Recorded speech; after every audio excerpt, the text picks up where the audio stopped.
están viendo a través de la internet. Nos gozamos de saber que hay mucha gente que nos están viendo esta tarde y oyendo esta maravillosa palabra. Declaro en esta mañana de que usted está ahí listo, preparado para tomar nota, para buscar la Biblia. No se deje llevar solamente por lo que no estamos oyendo. Vaya a la Biblia y usted mire que esté ahí, que esté, no es porque nos digan algo por decirnos, no, que estemos comprobando la verdad de Dios. Así que nos vamos a gozar en esta tarde. Vamos a dejar a nuestro pastor con nosotros y los declaramos a ustedes bendecidos junto con todos nosotros.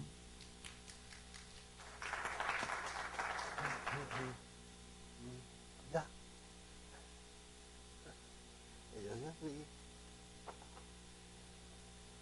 Qué bien. Estamos sonido.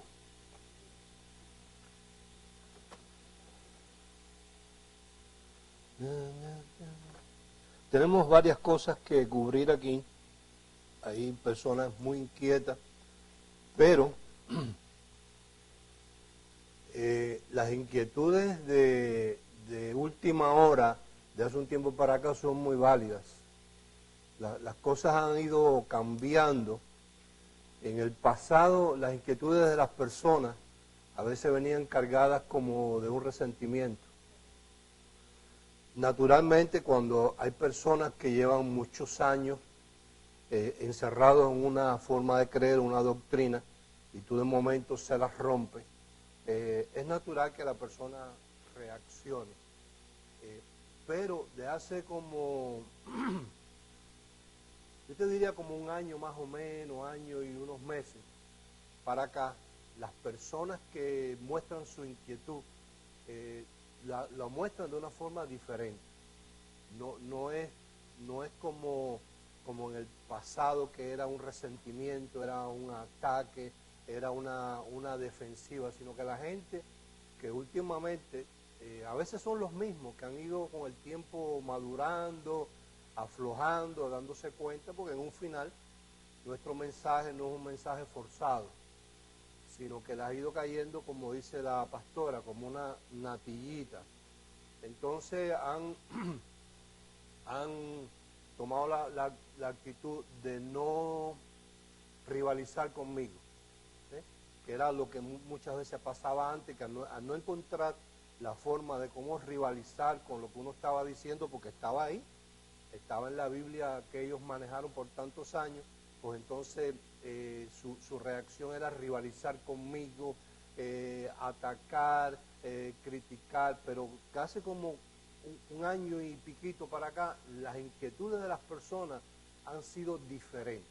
O sea, no es una inquietud por resentimiento o en forma de ataque o en forma de reclamo, sino más bien es una inquietud en forma de explícame un poquito más, porque sí me gusta, está ahí, pero no lo entiendo completamente. Entonces, vamos a tratar de cubrirle lo más que podamos en este día esas inquietudes, y vamos a agarrarlo desde la perspectiva de una pregunta que me hace alguien desde Canadá, diciéndome que si con los últimos mensajes yo no le estoy robando oído, la divinidad a Jesús. O sea, porque yo estoy dejando, tratando, y no soy yo, sino es la insistencia del mensaje de la gracia, es la insistencia del Espíritu Santo a través del apóstol Pablo, es la insistencia del propio Jesucristo después de resucitado, de decirle a la iglesia de manera que de aquí en adelante. ¿Por qué? Porque cuando nosotros tenemos una percepción, diga percepción, del Jesús hombre, nos vamos y nos colocamos en una época en la historia donde lo que estaba vigente era la ley. Cuando tratamos de imitar a ese Jesús hombre como el líder por excelencia, pues nos vamos a ver metidos en la sinagoga y nos vamos a ver metidos allí acompañados de un hombre limitado a tiempo y espacio, que por nosotros vivo, oído, no hacía nada. por la gente de su época sí hacía, oído, los que tenían, a ver, voy a ponerlo en la forma que me caracteriza, para llamar la atención, para despertar a los que están un poquito dormidos allá en Argentina o en Colombia, donde sea. Los que tenían la buena suerte de tropezarse en el camino de Jesús y Él le hiciera un milagrito, porque hubieron muchísimos otros que también estaban enfermos, pero no tuvieron esa buena suerte de tropezarse con Él en el camino y no le hizo el milagrito. Sin embargo, cuando nosotros, la percepción de nosotros cambia de el Jesús hombre al resucitado, entonces entendemos que Él no está limitado a tiempo y espacio, sino que a través del Espíritu Santo, a través del sello, a través de la unción, Él habita en cada uno de nosotros. Entonces nuestra intención es llevar a la gente a tener una percepción del resucitado, oído, porque en el resucitado tienes los dos. En el Jesús, aunque yo sé que hay gente que todavía eso le molesta un poco, porque es que eso es lo que nos ha enseñado la tradición, el Jesús divino, el Jesús inmaculado, el Jesús con el manto resplandeciente, pero en Jesús no había nada de eso. En Jesús había una carne sujeta a padecimiento, una carne sujeta a deseos engañosos, y vamos a ver un poquito ahí para aclararle por la palabra a estas personas. Pero en Jesús tenemos al hombre, pero en Jesucristo lo tenemos completo. Entonces la insistencia del Espíritu Santo es que nuestra percepción sea en Jesucristo, porque cuando nuestra atención está en Jesucristo, número uno, no dejamos de adorar a Jesús, porque Él está ahí, Él está ahí, pero cuando nuestra atención está solamente en Jesús, oído, no podemos adorar a un muerto. Tenemos que adorar es a uno que hizo lo que hizo y venció la muerte y resucitó de los muertos. Entonces nuestra atención debe ser en el resucitado y no en el muerto. Entonces, para tener una percepción clara, déjame primero ir ahí a Mateo 13, Mateo capítulo 13, y mira lo importante de tener una percepción clara de las cosas. Pastores, si yo no lo hago así como tú me dices, Dios me castiga. No, Dios no te va a castigar. Dios no te va a castigar. Dios te amó antes de que tú existieras. Tú eres el que te va a costar trabajo recibir lo que ella hizo por ti. Mateo capítulo 13, versículo 53.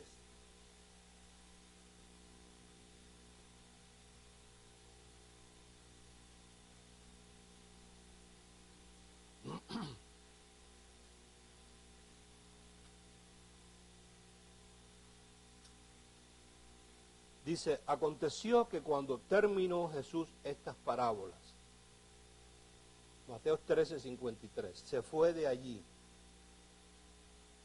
y venido a su tierra les enseñaba en la sinagoga de ellos. Observa que allí no había iglesia. De tal manera que se maravillaban y decían, ¿de dónde tiene esta sabiduría y estos milagros? Mira, esta es la percepción de ellos en cuanto a Jesús se refería. ¿No es este el hijo del carpintero? ¿No se llama su madre María y sus hermanos Jacobo, José, Simón y Judas? ¿No están todas sus hermanas con nosotros? ¿De dónde pues tiene todas estas cosas? Y se escandalizaban de él, pero Jesús les dijo, no hay profeta sin honra sino en su propia tierra y en su casa. Y no hizo allí, ¿cuántos? Muchos milagros a causa de la incredulidad de ellos. Sin embargo, aquí mismo en el Evangelio de Mateo, en el capítulo 8,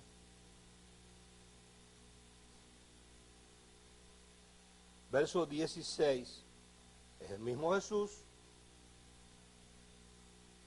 Dice, y cuando llegó la noche, trajeron a él muchos endemoniados, y con la palabra echó fuera a los demonios y sanó a todos los enfermos.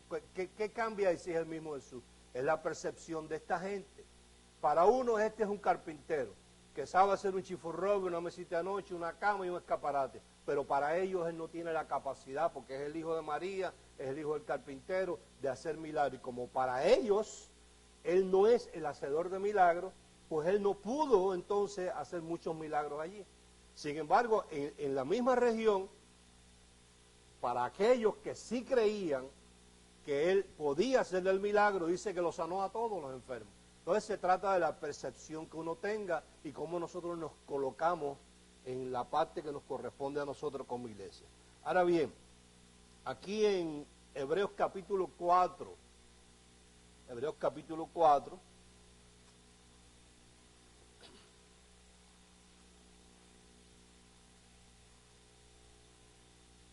dice en el verso 14, 15 y 16, es contestando la inquietud de algunas personas que dicen en cuanto a la divinidad de Jesús. Dice, por tanto, teniendo un gran sumo sacerdote que traspasó los cielos, Jesús, el Hijo de Dios, retengamos nuestra confesión. Ahí aparece la palabra profesión, pero lo que debemos entender es que retengamos nuestra confesión. Porque no tenemos un sumo sacerdote que no pueda compadecerse de nuestras debilidades, oído, sino uno que fue tentado en todo según nuestra semejanza, pero sin pecado. Quiere decir que la carne que Jesús tenía, la carne que Dios ordenó que Jesús tuviera, era necesario que tuviera la capacidad de ser tentada de acuerdo a nuestras debilidades, porque era la única manera que él podía entender nuestras debilidades, siendo tentado de la misma manera. En Romanos capítulo 8,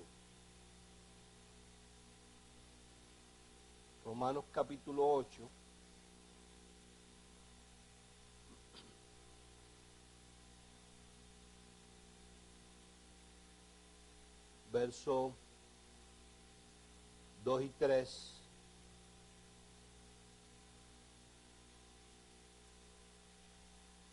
dice, porque la ley del Espíritu de vida en Cristo Jesús me ha librado del pecado y de la muerte, porque lo que era imposible para la ley, por cuanto era débil por la carne, oído, Dios enviando a su Hijo en semejanza de carne de pecado. ¿En semejanza de carne de qué? De pecado. De manera que ese era el plan en Dios. A ver cómo te lo ilustro, cómo te lo explico. Entendiendo nosotros que Dios es Dios y no Dios es como nosotros. Dios tiene la capacidad de, en la palabra que le encargó a Gabriel para que le trajera a María, cuando ese verbo se fue a realizar, tuvo la capacidad de varias cosas. Era una palabra, codificada, tenía una orden dada, tenía la orden dada de que esa palabra que fue la que vino a María y el Espíritu Santo le reveló y María concibió en su vientre, tenía la capacidad, oído, de producir una sangre inmaculada, pero al mismo tiempo tenía la capacidad de producir una carne mala.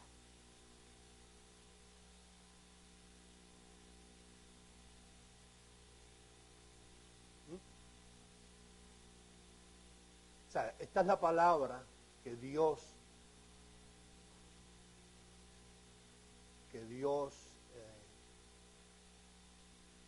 arquitecta. Esta es la palabra que Dios elabora.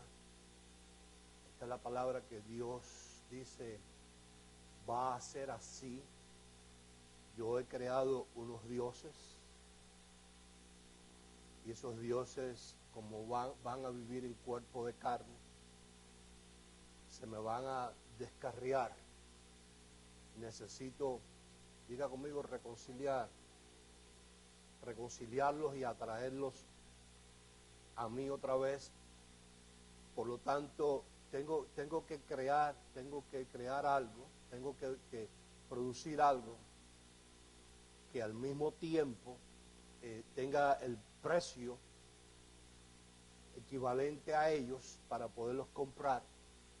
Al mismo tiempo, tiene que tener la capacidad de que el pecado que yo voy a recoger de ellos pueda, esa carne, tener la capacidad de cuando yo le ponga el pecado arriba a la carne, no puede ser una carne divina. Porque si pongo un pecado en una carne divina, esa carne lo rechaza.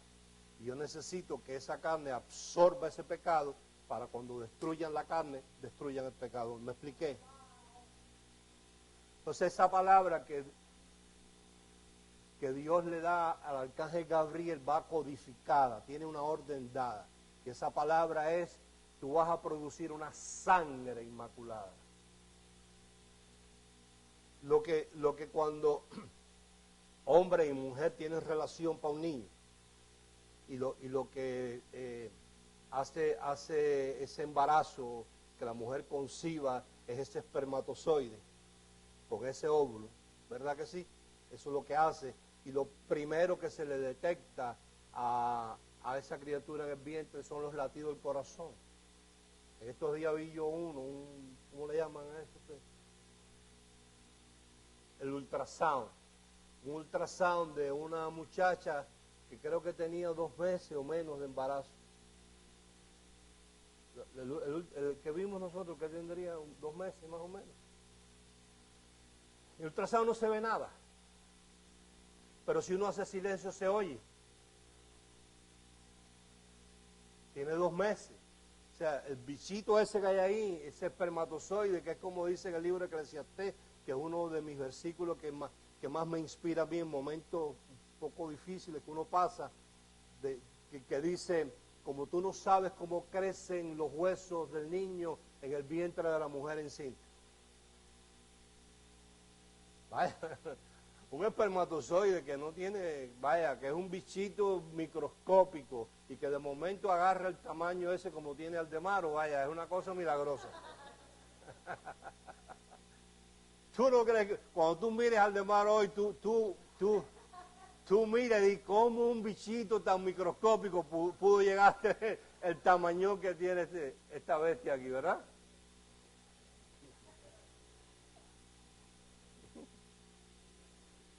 Diga una palabra con orden dadas.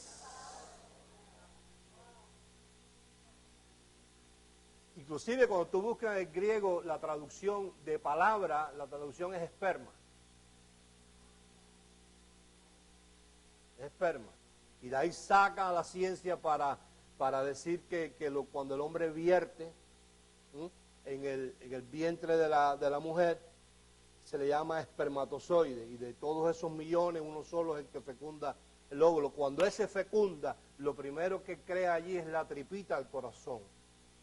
Lo primero que se crea es la sangre, ¿verdad que sí? Pero en este caso, esta palabra que Dios le da al arcángel Gabriel y le dice: llévame este mandado, no es una palabra de Gabriel. Gabriel no tiene la capacidad de tener una palabra que haga esto que estamos hablando nosotros en esta mañana. Es una palabra ya preparada, él solamente lleva el mandado. Tú ve y dile, cuando ella recibe, María, esa palabra está con orden dada, tiene la orden de crear, de producir una sangre inmaculada que no tiene que ver nada con el hombre, con el ser humano, capaz de comprar, capaz de librarte, capaz de justificarte, capaz de limpiarte, ¿verdad? Capaz de redimirte esa sangre.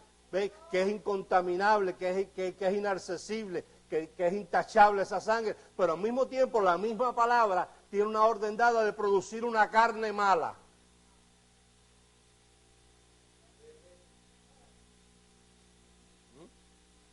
Una carne, según Romanos 8, que dice: en carne de semejanza de pecado. Entonces, ahí en 1 Corintios capítulo 15,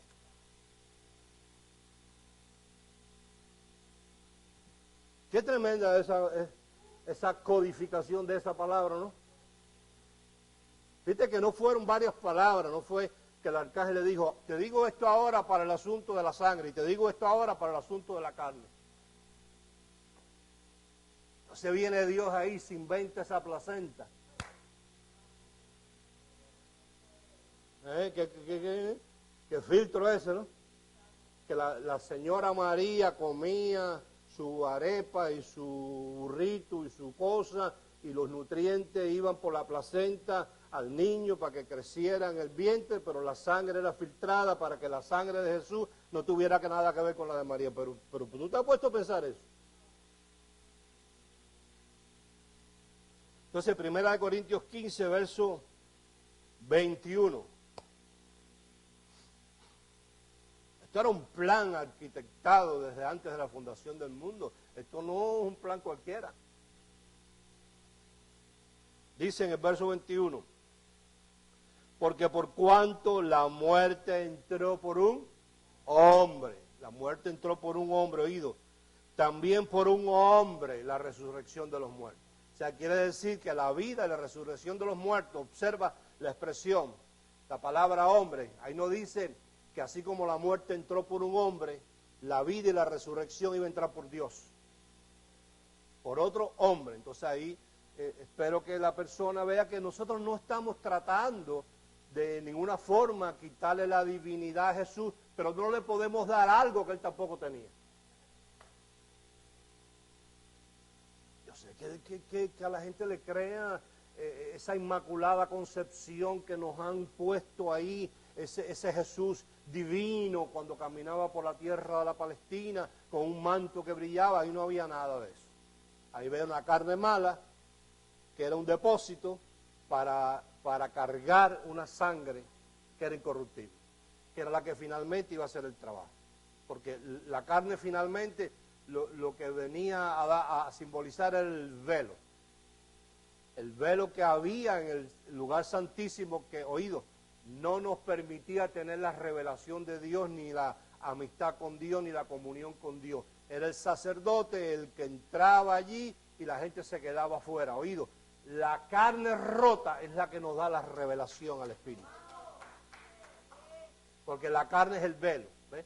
Lamentablemente, y muchos predicadores no se dan cuenta, que cuando se ponen a hacer los intermediarios entre Dios y la gente, se convierten en velo.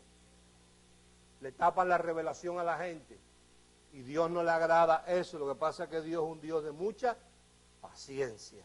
Bien, entonces hemos estado utilizando el concepto de Génesis 2:24 para enseñarnos el deseo de Dios de tener una comunión muy estrecha con cada uno de nosotros. En Génesis 2:24, que siempre tenemos que ir allí, porque es el principio, es la sombra de lo que después Dios nos iba a enseñar, dice, y dejará el hombre a su padre, a su madre, y se unirá a su mujer, y serán una sola carne.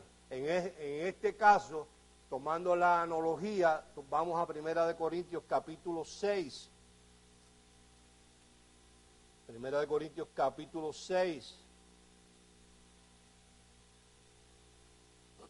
Verso 17,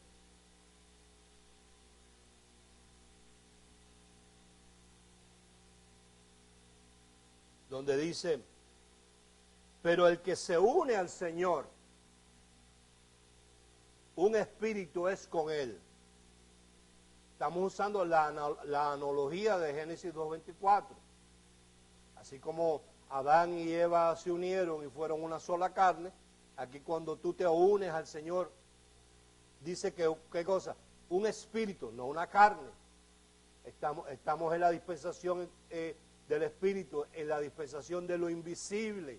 Tenemos que ir a Génesis, oído. ¿Para qué? Para poder entender lo que estamos viviendo nosotros ahora. Acuérdate que aquellas cosas están allí como ejemplo para nosotros. Efesios capítulo 2, verso 18.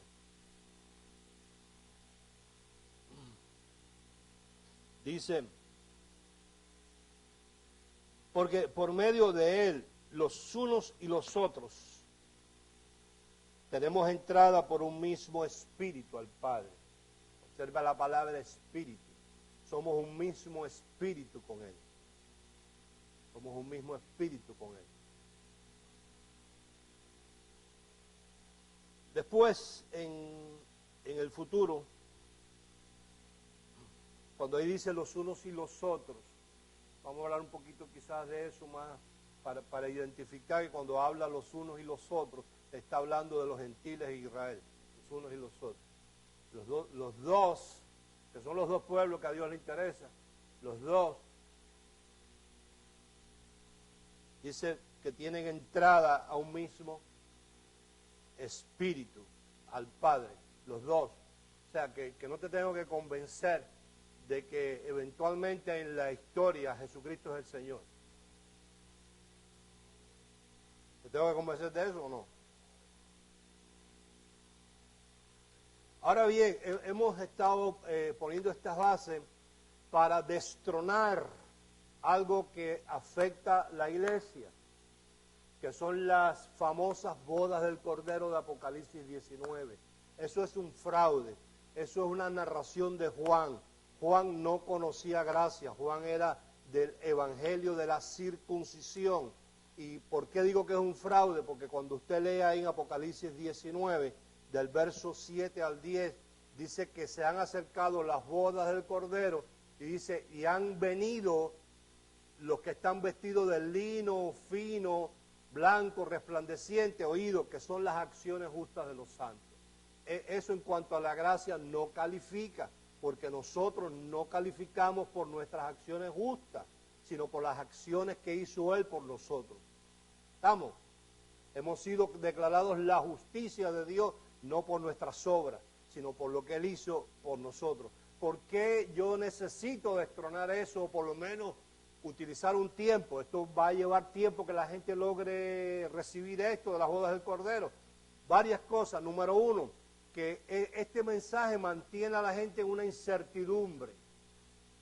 Número dos, mantiene a la gente en una inseguridad.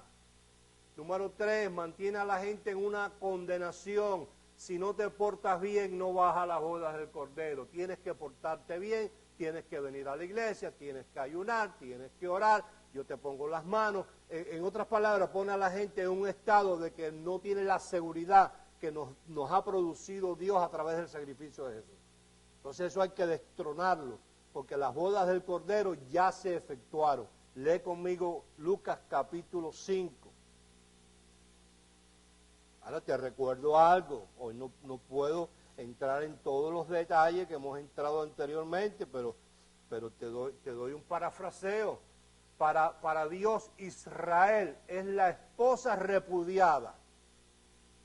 Tú lo encuentras en Ezequiel, en varias partes, pero específicamente en Ezequiel capítulo 16, del 1 al 36, Dios llama a Israel ahí adúltera, la llama ramera, la llama repudiada, la llama desvergonzada y la llama prostituta. O sea, Israel es la esposa repudiada porque adulteró. Dios no le dio carta de divorcio, ella es repudiada. Te dije Lucas 5. Bien, vamos a leer Lucas 5 junto con Mateo 19.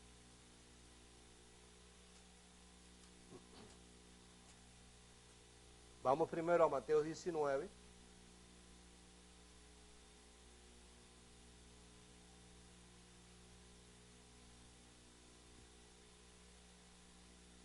¿Y qué te parecieron los dos papas? Los dos papas. ¿No sabes qué te estoy hablando? Primera vez en la historia. Eso va tan y tan y tan y tan y tan y tan atrás como a la época de los días de Jesús Carlos. Cuando nació la iglesia primitiva, cuando los emperadores veían que ahora habían matado al líder de esa secta llamada los nazarenos y que ahora el muerto atraía más gente que cuando estaba vivo. el hombre muerto. Los tenían aterrados porque resulta que habían puesto unos soldados a cuidar la tumba con la piedra y ahora no aparecía el muerto. ¿Por qué no aparecía el muerto? Porque ya no estaba muerto, estaba vivo. Entonces ahora este resucitado, a pesar de que perseguían a la iglesia y la quemaban en los circos romanos y se la echaban a los leones, cada día había más de esta gente. Entonces hubo un emperador que se le ocurrió diciendo, persiguiendo a esta gente no vamos a ganar. Vamos a unirnos a ellos a ver si podemos aplacar este asunto, que se llamó Constantino. Aquí hemos hablado de eso en varias ocasiones. Y Constantino dijo que había visto una cruz en el sol y que él se había convertido en cristiano. Y entonces este Constantino dijo, voy a bautizar a todo mi ejército. Y como eran tantos miles, no los pudo llevar al río como Juan, sino ahí nace el bautismo por aspersión. Los puso y les empezó a tirar chorritos de agua. Este Constantino, después vino otro emperador que no tragó lo de ser amigo de los cristianos, y Constantino se asiló por el río, por un lugar de Turquía, y le puso a ese lugar Constantinopla. Y de ahí nace la Iglesia Católica Ortodoxa, que coge toda esa parte de Europa.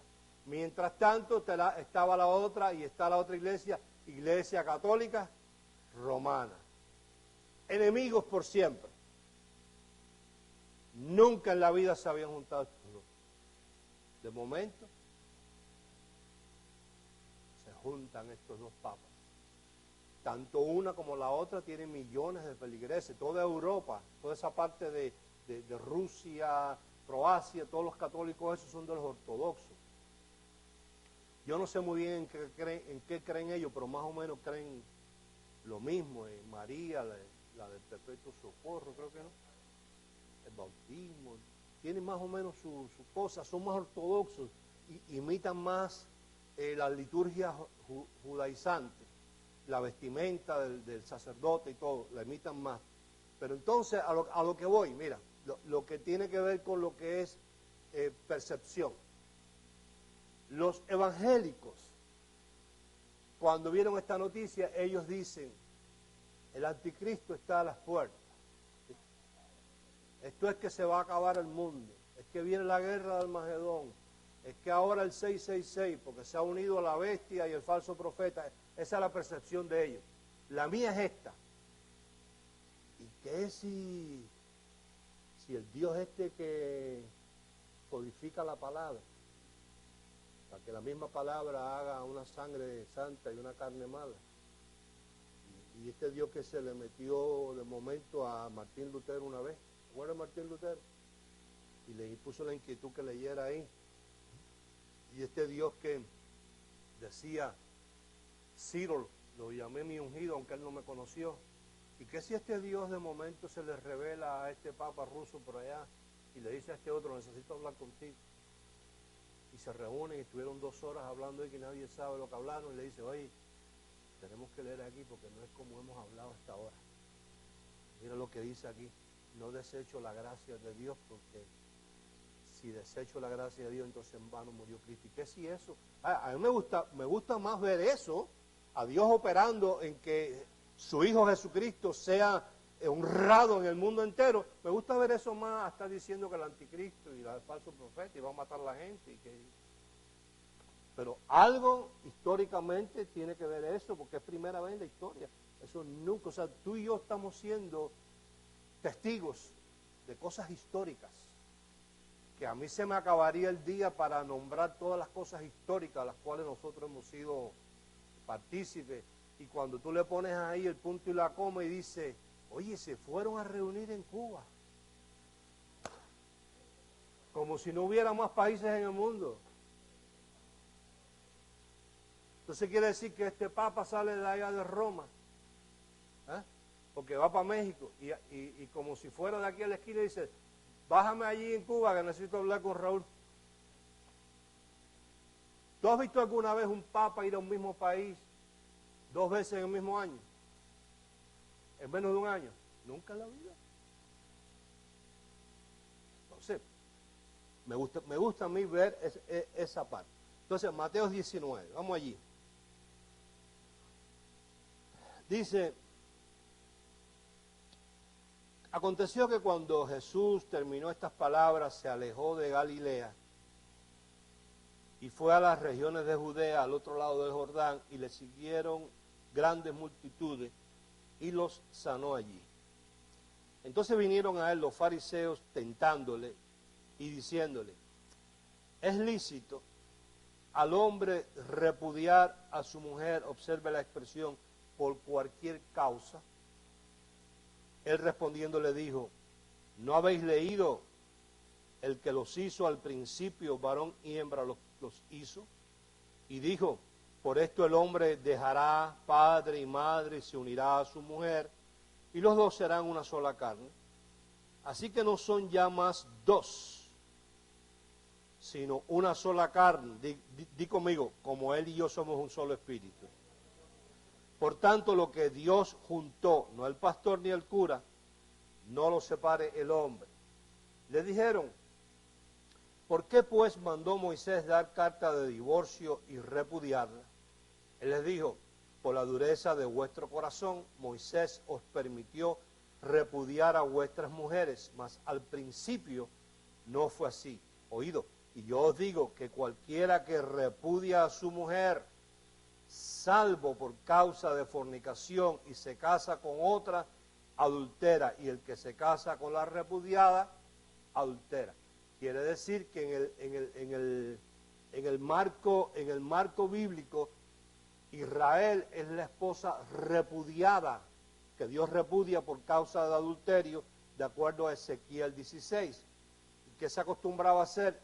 Cuando había una pareja que el hombre deseaba dejar a la mujer y no había habido adulterio, él estaba en la obligación de darle una carta de divorcio donde esa mujer podía demostrar que la separación no fue por su culpa o por un adulterio, sino fue porque el hombre quiso dejarla, y eso le servía a ella tener su moral y su dignidad limpia delante de la población, y si en el futuro otro hombre se interesaba por ella, ella podía decir, mira, a mí me dejaron no fue por mala, sino porque el hombre es el malo. Esa era lo que era la carta de divorcio, pero en este caso, Israel es la mujer repudiada por el adulterio que anda sin carta de divorcio. O sea, ella no puede mostrar carta de divorcio porque ella adulteró de acuerdo a la palabra. Ahora, Mateo capítulo 5, perdón, Lucas capítulo 5.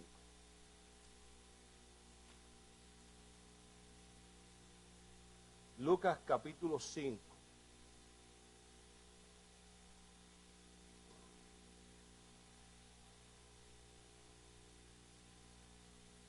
La carta de divorcio era como un indulto. Vamos a leer el verso 33 despacito. Y vamos a ir a aclarar dos situaciones. O tres, dice. Entonces ellos le dijeron, ¿por qué los discípulos de Juan ayunan muchas veces y hacen oraciones, y asimismo los de los fariseos, pero los tuyos comen y beben? Y esta es la respuesta de Jesús. Él les dijo, ¿podéis acaso hacer que los que están, ¿de qué? ¿Por qué? Porque el ayuno en la Biblia es una muestra de tristeza y de luto y de derrota. Cuando los reyes iban a la guerra y perdían, hacían ayuno porque habían sido derrotados. Era el tipo de tristeza, de luto. En el momento en que Jesús está con sus discípulos, que es a lo que Él les está haciendo, les está haciendo partícipes del reino y los está mandando a sanar los enfermos, en ese momento Él considera a esos discípulos que Él está de bodas con ellos, porque ellos lo están reconociendo a Él. Entonces, los que están de boda no pueden ayunar. Ahora bien, en el caso de Jesús, dice la palabra que Dios estaba en Jesús reconciliando al mundo con Él.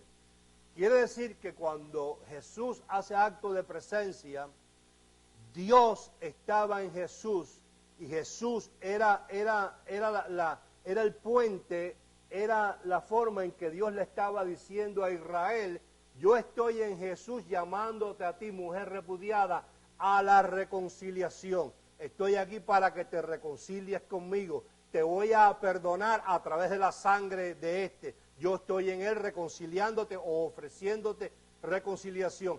Al Israel rechazar al que venía a reconciliarlos a Él con su antiguo esposo para ya dejar de ser la mujer de repudiada, entonces andan en adulterio sin carta de repudio.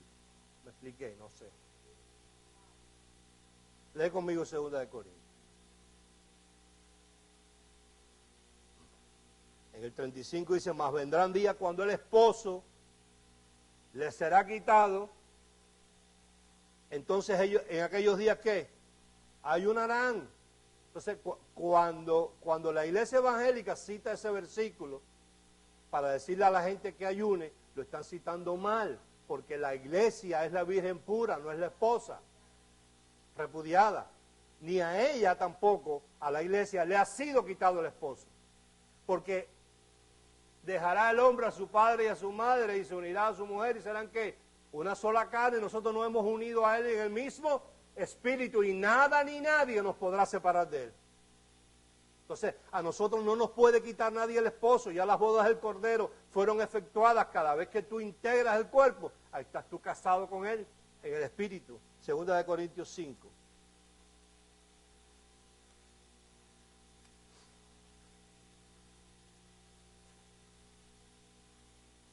¿Tú estás bien así suave esto? ¿O está trabado? ¿No? 2 Corintios capítulo 5, verso 14, despacito. Porque el amor de Cristo nos constriñe. De eso hemos hablado nosotros. Nos apresa, nos pone una cerca, ¿verdad que sí? Nos hace esclavos. Pensando esto, que si uno murió aún por los que le rechazaron, luego todos murieron y por todos murió. Para los que viven ya no vivan para sí, sino para aquel que murió y resucitó por ellos. Oído, de manera, bendecidos, queridos hermanos, que nosotros de aquí en adelante a nadie conocemos según la carne, y aun si a Cristo en los días de su carne conocimos según la carne, ya no lo conocemos así, de modo que si alguno está en Cristo, nueva criatura es. Las cosas viejas pasaron, he aquí, todas son hechas nuevas. Oído, y todo esto proviene de Dios, quien nos reconcilió consigo mismo por Cristo y nos dio el ministerio de la reconciliación. Te lo pongo más ilustrado para que todo el mundo pueda entender. Cuando hay un matrimonio que se andan matando y van a una consejería de pareja, van buscando una reconciliación. Aquí había un matrimonio deshecho por causa de adulterio y Dios quería perdonar. Y dice ahí en el verso 19 que Dios estaba en Cristo, reconciliando consigo al mundo. En otras palabras, Dios estaba en Cristo diciéndole a Israel: aquí estoy en Él para ofrecerte la reconciliación, para que ya dejes de ser la mujer repudiada y adúltera, sino vengas a ser parte de mi cuerpo, que no es otra cosa que es la iglesia. Pero ellos quisieron. ¿Y qué hacen hasta el día de hoy? Rechazan a Jesús. Al rechazar a Jesús, rechazan la reconciliación. Y entonces se mantienen todavía sin carta de divorcio. Dice que Dios estaba en Cristo reconciliando consigo al mundo, no tomándoles en cuenta a los hombres sus pecados, y nos encargó a nosotros la palabra de la reconciliación. Un último porción, Lucas 16, y nos vamos. Para que todo quede ahí ya dentro del mensaje. Lucas capítulo 16, verso 18. Y dos más. Ya.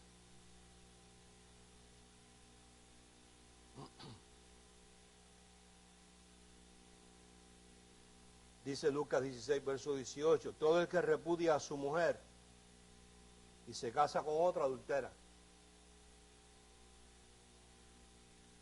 Podemos nosotros añadir ahí sin que estemos añadiendo nada, a menos que sea por causa de adulterio. Y el que se casa con la repudiada del marido, ¿qué hace? Adultera. Quiere decir que cuando yo como iglesia quiero venir a hacer un contubernio con las repudiadas de Israel, me meto también en esa candela. Efesios 1.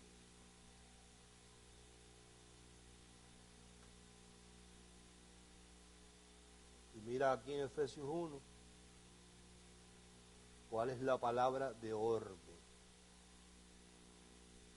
Verso 20.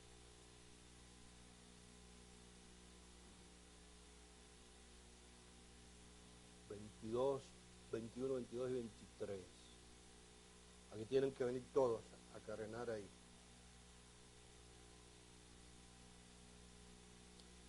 Efesios 1:20 dice, la cual operó en Cristo resucitándole de los muertos. Diga, resucitado. Y sentándole a su diestra en los lugares celestiales. Sobre todo principado y autoridad y poder y señorío y sobre todo nombre que se nombra no solo en este siglo, sino también en el venidero, y sometió todas las cosas bajo sus pies y lo dio por cabeza sobre todas las cosas a la iglesia, la cual es su cuerpo, oído, la plenitud de aquel que todo lo llena en todo. Ahí no hay que buscar más nada. Ahí tienen que venir toditos. Cuando Israel reconozca en Jesús que Dios estaba en Jesús ofreciéndole reconciliación, dejará de ser la esposa adúltera sin carta de divorcio, se convertirá en iglesia. Ahí tienen que venir toditos a comer maíz de la mano. Bien, será hasta la próxima. Doctora, usted se encarga del asunto financiero. Usted es la que... De Dios es el que va adelante, y entonces ese ángel es el que nos introduce en esos lugares, en esas casas, en esos negocios, en esos trabajos. Él pone favor delante de nosotros. Es Dios el que lo hace. Y yo le doy muchas gracias a Dios, porque mi Nissan es el año entero. El ver que